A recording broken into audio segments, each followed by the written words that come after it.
Hello students, हम एक chapter पढ़ रहे थे change in profit sharing ratio among the existing partner. मैंने आपको इस चैप्टर का फर्स्ट वीडियो में बताया था कि इस सिचुएशन में 5 तरह के प्रॉब्लम फेस हो सकते हैं। पहला था calculation of sacrificing ratio and gaining ratio, ये हम पढ़ चुके हैं। दूसरा था ट्रीटमेंट ऑफ गुडविल, ये भी हम पढ़ चुके हैं। तीसरा था treatment of accumulated profit and reserve, ये भी हम पढ़ चुके हैं। चौथा है revaluation of asset and reassessment of liabilities, इसके बारे में आज पढ़ेंगे। अब सब कोई एडमिशन रिटायरमेंट पढ़ चुके हो तो ये टॉपिक से आप एक्वेंटेड हो, ठीक है। टॉपिक का नाम लिखो revaluation of assets and reassessment of liabilities.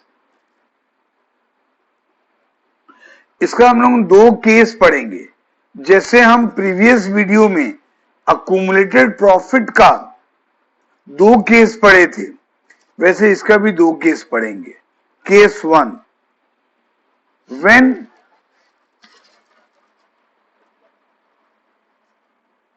Revised values of asset and liabilities are to be recorded. When revised values of asset and liabilities are to be recorded. सुनो, हम ऐसे ही करते थे एडमिशन में या रिटायरमेंट में। आपको याद होगा रिटायरमेंट या एडमिशन के समय हम जो रिवैल्यूएशन अकाउंट बनाते थे उसमें जो एसेट या लायबिलिटी आता था उसका वैल्यू नया बैलेंस शीट में चेंज होता था, ठीक है। यहां भी वही लिखा है, when revised value of asset and liabilities are to be recorded. मतलब रिवाइज वैल्यू रिकॉर्ड होगा, ओरिजिनल वैल्यू रिकॉर्ड नहीं होगा, रिवाइज वैल्यू रिकॉर्ड होगा। तो ये तो हम कर चुके हैं। देखो, in this case we have to prepare revaluation account, ठीक है। और रिवैल्यूएशन अकाउंट आपको बनाना आता है तो इसमें हमको कुछ खास पढ़ाना नहीं है, सिर्फ एक नंबर करेंगे। अब इलस्ट्रेशन निकालो 15 टीएस ग्रेवल का, पेज नंबर 4.23, इलस्ट्रेशन 15। इसमें देखो अनिल, मानवी और पायल 3 पार्टनर्स हैं और उनका रेशियो है 5:3:2 और उनका एक बैलेंस शीट दिया हुआ है और उसके नीचे लिखा है they decided to share the profit and losses in the ratio of 2:2:1 with effect from 1 April 2020। मतलब वो अपना रेशियो चेंज कर रहे हैं। फिर हमको लिखा है दे एग्रीड दैट, बिटवन बोलता है कि लैंड एंड बिल्डिंग का वैल्यू को एप्रिशिएट करना है, बिट्टू बोलता है मशीन का वैल्यू को रिड्यूस करना है, ऐसा दिया हुआ है बिट 7 तक। और लास्ट में बोला है pass the journal entries and prepare revaluation account.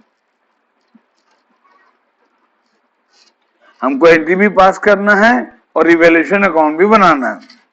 तो पहले रिवैल्यूएशन अकाउंट बनाते हैं।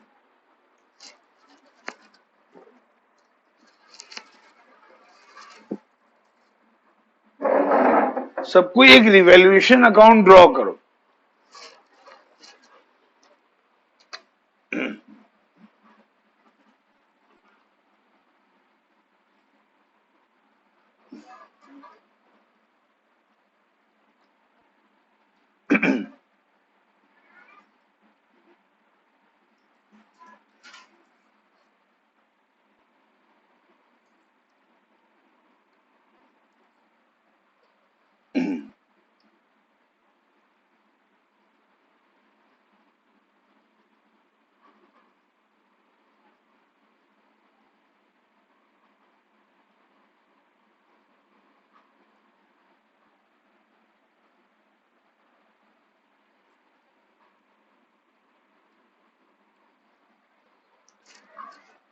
अगर आप एडमिशन और रिटायरमेंट पढ़े हो तो आपको पक्का मालूम होगा कि अगर कोई एसेट या लायबिलिटी का वैल्यू में अगर चेंज आ रहा है और उससे अगर फर्म को प्रॉफिट हो रहा है तो उसको हम क्रेडिट साइड में लिखते हैं, है ना। अगर कोई प्रॉफिट हो रहा है तो उसको हम क्रेडिट साइड में लिखते हैं, और अगर कोई लॉस हो रहा है तो डेबिट साइड में लिखते हैं, ठीक है ना। अब यहां क्वेश्चन देखो, बिट 1 में बोलता है कि लैंड एंड बिल्डिंग का वैल्यू को एप्रिशिएट करना है। एप्रिशिएट करना मतलब बढ़ाना है, तो ये प्रॉफिट हुआ, तो ये क्रेडिट साइड में आएगा। By land and building, by land and building,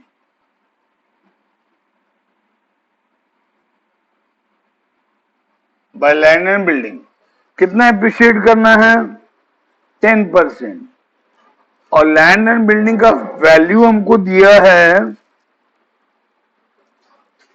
2,60,000, तो 2,60,000 का 10% निकालेंगे तो आएगा 26,000।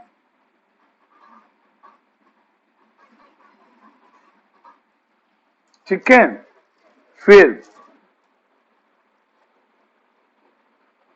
बोलता है बिट 2 में मशीन का वैल्यू को रिड्यूस करना है, तो ये हमारा लॉस है, तो डेबिट साइड में आएगा। To machinery,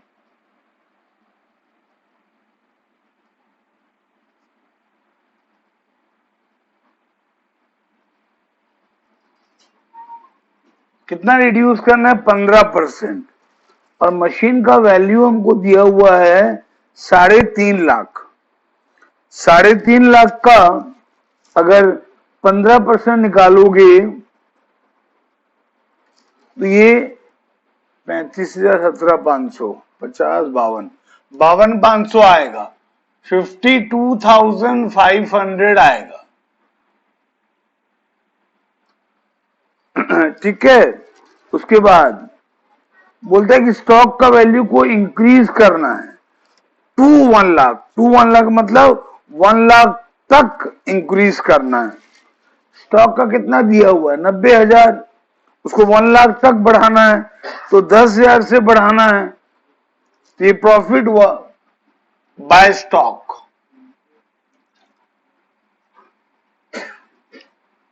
bye stock account ये आएगा 10,000।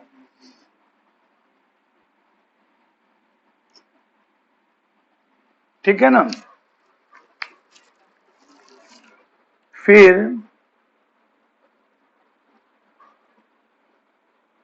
ओके, उसके बाद बोलता है हमको provision for doubtful date create करना है 5% ऑन डेटर, और डेटर हमको दिया है 1 लाख, तो 1 लाख का 5% आएगा 5,000। 1 लाख का 5% आएगा 5,000। ये लॉस है हमारा। To provision for doubtful debt,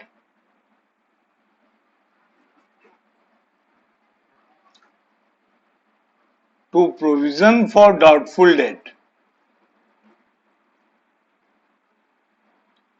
5,000। ठीक है। फिर लिखा है बिट 5 में a creditor on account of workman compensation is 10,000. Sorry,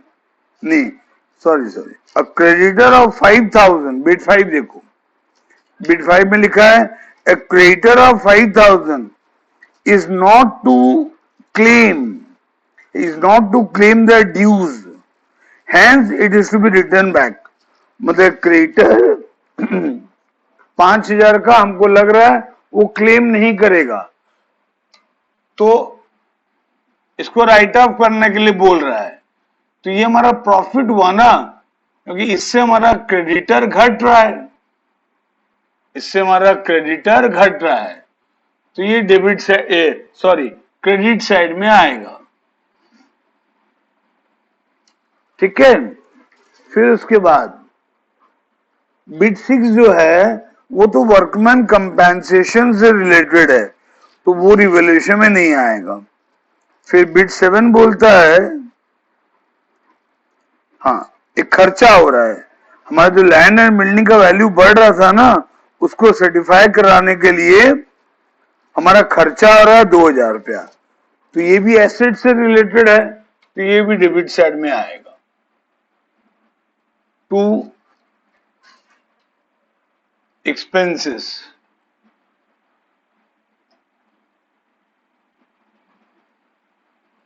ये आएगा 2000 रुपया, ये आएगा 2000 रुपया। ठीक है। हाँ, अच्छा वॉज पेड लिखा है, वॉज पेड लिखा है, तो यहां पर टू कैश लिखेंगे, बैंक भी लिख सकते हैं क्योंकि बैलेंस शीट में दोनों दिया है, कैश भी दिया है बैंक भी दिया है, तो कैश भी लिख सकते हो बैंक भी लिख सकते हो। ब्रैकेट में लिखोगे एक्सपेंस। ठीक है। तो बस रिवैल्यूएशन से रिलेटेड इतना ही एडजस्टमेंट है। अब आपको हेवी दिख रहा होगा डेबिट साइड, तो इसको ऐड करोगे तो ये आएगा 59,500 आ रहा है, 59,500 आ रहा है आपका डेबिट साइड जो हेवियर है। और क्रेडिट साइड में बैलेंस आप निकालोगे, क्रेडिट साइड में आप बैलेंस निकालोगे तो ये बैलेंस आएगा 18,500, 18,500। तो ये 18,500 क्या है, लॉस ऑन रिवैल्यूएशन। ये 18,500 क्या है, लॉस ऑन रिवैल्यूएशन। इसको बांटोगे सभी पार्टनर्स में ओल्ड रेशियो में। पार्टनर कौन कौन है, अनिल, मानव, पायल। यहां लिखोगे by partners capital account, by partners capital account, Anil, Manav और कौन है, पायल। और उनका जो ओल्ड रेशियो है, ओल्ड रेशियो में बांटना, तो इसका आएगा 9250। चेक कर लेना घर में, 5550 आएगा इसका, और पायल का 3700 है। ठीक है। तो ये आपका बन गया रिवैल्यूएशन अकाउंट। अब एंट्री पास करने के लिए बोला है हमको इस नंबर में रिवैल्यूएशन अकाउंट बनाने के लिए बोला है और एंट्री पास करने के लिए बोला है। अब एंट्री पास करेंगे। आपको बताया हूं रिवैल्यूएशन अकाउंट बनाने के बाद उसका एंट्री पास करना इजी है ना। आप देखो डेबिट साइड में 3 आइटम है, तो तीनों का एंट्री हम एक साथ कर सकते हैं। क्या करेंगे, revaluation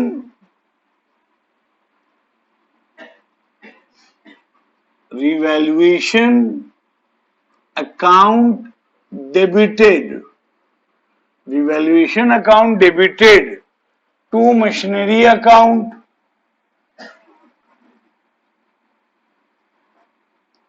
to machinery account,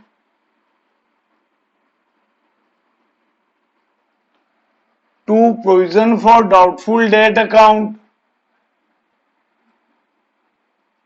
to provision for doubtful debt account,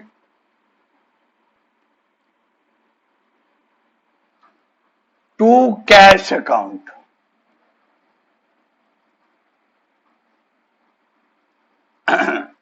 cash में आएगा 2000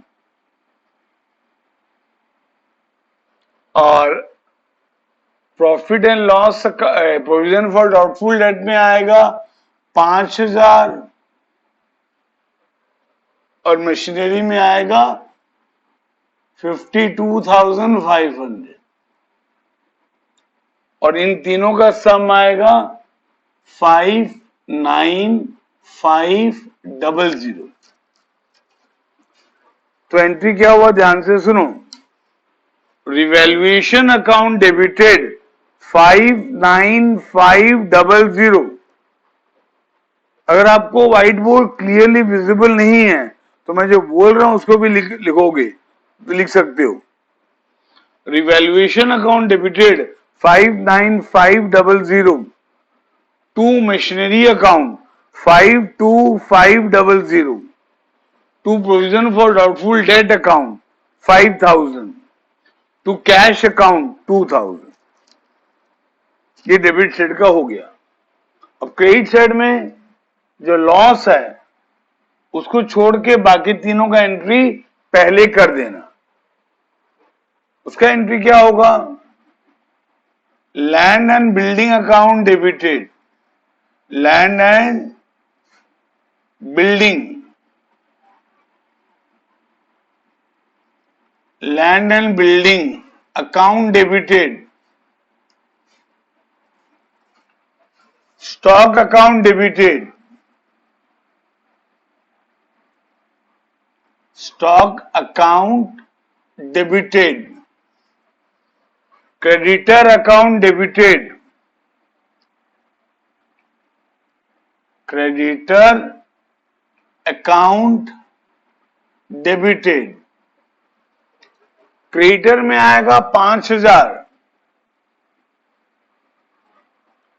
स्टॉक में आएगा 10,000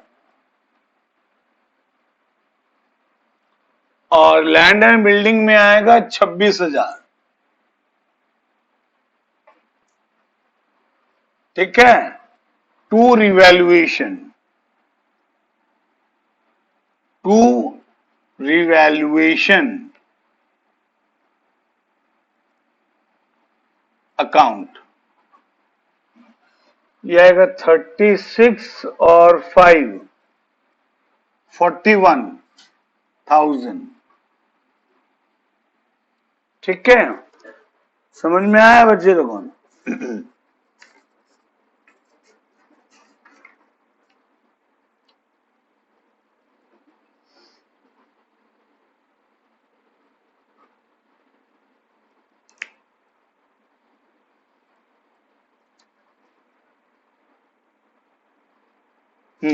ठीक है बच्चों। फिर हाँ, अब लॉस का एंट्री करोगे। अनिल्स कैपिटल अकाउंट डेबिटेड,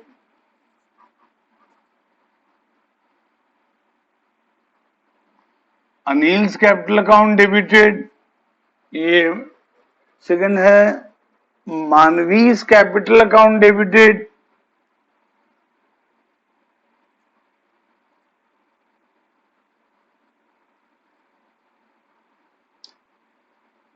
और एक है piles capital account debited.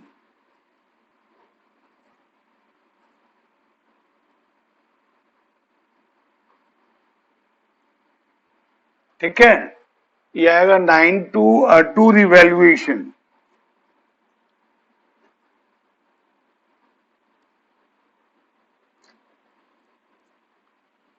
To revaluation. तो ये आएगा 9250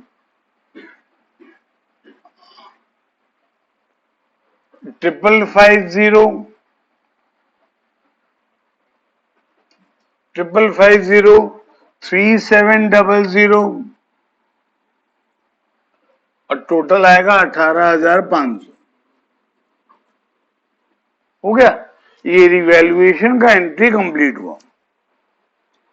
ठीक है बच्चे लोगों, आपको बताया हूं कि रिवैल्यूएशन का 3 एंट्री होगा। डेबिट साइड के लिए एक एंट्री, क्रेडिट साइड के लिए एक एंट्री और प्रॉफिट लॉस के लिए एक एंट्री। 3 एंट्री होगा। अब यहां एंट्री पास करने के लिए बोला है तो हमको सारा एंट्री पास करना पड़ेगा जो ही इसमें पॉसिबल है। एक है इसमें आपका जनरल रिजर्व है, देखो एक जनरल रिजर्व है तो इसका एंट्री करना पड़ेगा। इसका मैं तुमको पढ़ा चुका हूं। कुछ नहीं बोलने से क्या करते हैं हम लोग, जनरल रिजर्व को सभी पार्टनर में डिवाइड कर देते हैं ओल्ड रेशियो में। तो जनरल रिजर्व के लिए एंट्री होगा general reserve account debited. General reserve में कितना अमाउंट है, ये है 20,000। ये है 20,000 to Anil's capital account,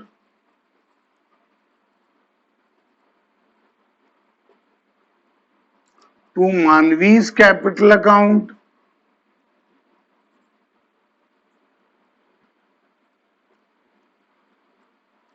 to Payal's capital account.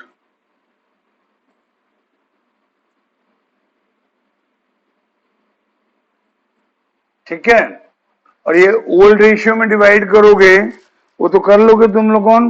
मैं बुक से देख के लिख रहा हूं। इस पहले वाले पार्टनर का आएगा 10,000, दूसरे पार्टनर का 6,000 और तीसरे पार्टनर का 4,000। ये जनरल रिजर्व का ट्रीटमेंट हो गया। फिर उसके बाद वर्कमैन कंपेंसेशन रिजर्व का होगा। वर्कमैन कंपेंसेशन रिजर्व में 30,000 रुपया था और बिट 6 में बोला है कि लायबिलिटी है 10,000। ठीक है, तो 10,000 वर्कमैन कंपेंसेशन क्लेम में चले जाएगा और बाकी 20,000 जो प्रॉफिट है वो तीनों पार्टनर में डिवाइड हो जाएगा, है ना। तो इसका एंट्री आप पढ़ चुके हो, एडमिशन में भी इसका एंट्री होगा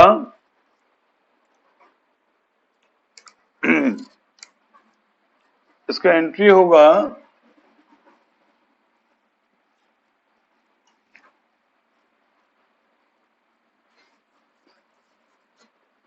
वर्कमैन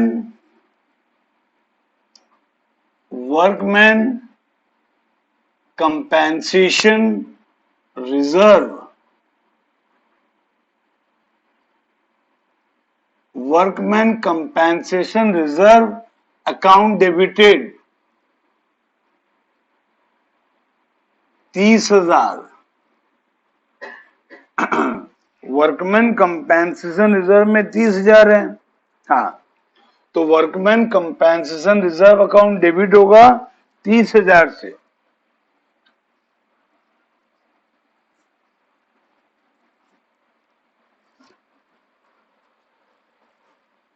अब इसमें से 10,000 हमको देना है, तो वर्कमैन कंपेंसेशन क्लेम अकाउंट,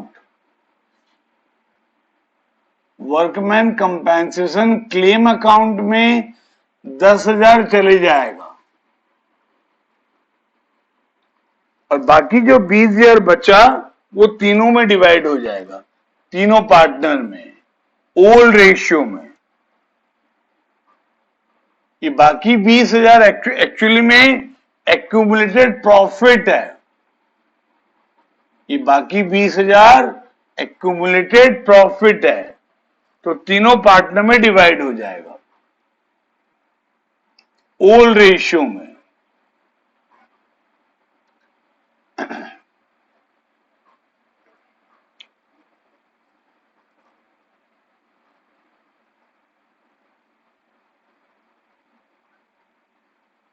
तो ये आएगा 10,000,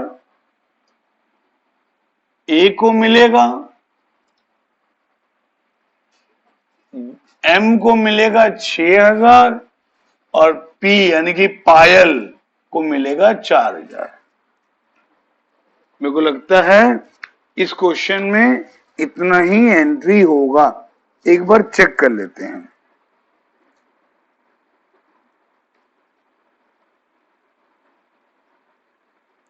हाँ ठीक है बच्चे लोगों, ये क्वेश्चन का सॉल्यूशन कंप्लीट हुआ। इसमें हमको बोला था जर्नल एंट्री पास करो, रिवैल्यूएशन अकाउंट बनाओ। हम पहले रिवैल्यूएशन अकाउंट बनाए, उसको देखकर 3 एंट्री पास किए थे रिवैल्यूएशन से रिलेटेड, फिर एक जनरल रिजर्व था उसका एंट्री किए, और एक वर्कमैन कंपेंसेशन रिजर्व है उसका एंट्री कर दिए। बस ये 5 एंट्री होगा और ये सॉल्यूशन कंप्लीट हुआ। ऐसे हम लोग करते आ रहे हैं एडमिशन में, रिटायरमेंट में, ये हमारे कुछ नया नहीं है ना बच्चे लोगों। अब इसका और एक केस है जो हम लोग नेक्स्ट वीडियो में पढ़ेंगे, ठीक है। इससे रिलेटेड मैं आपको होमवर्क दे रहा हूं, आप होमवर्क लिखो। ये इलस्ट्रेशन 15 जो मैंने अभी किया, ये और एक बार कर लेना। और कुछ प्रॉब्लम दे रहा हूं वो भी कर लेना। प्रॉब्लम नंबर 21, प्रॉब्लम नंबर 22, बस ये 2 नंबर, ठीक है बच्चे लोगों। Okay, have a nice day.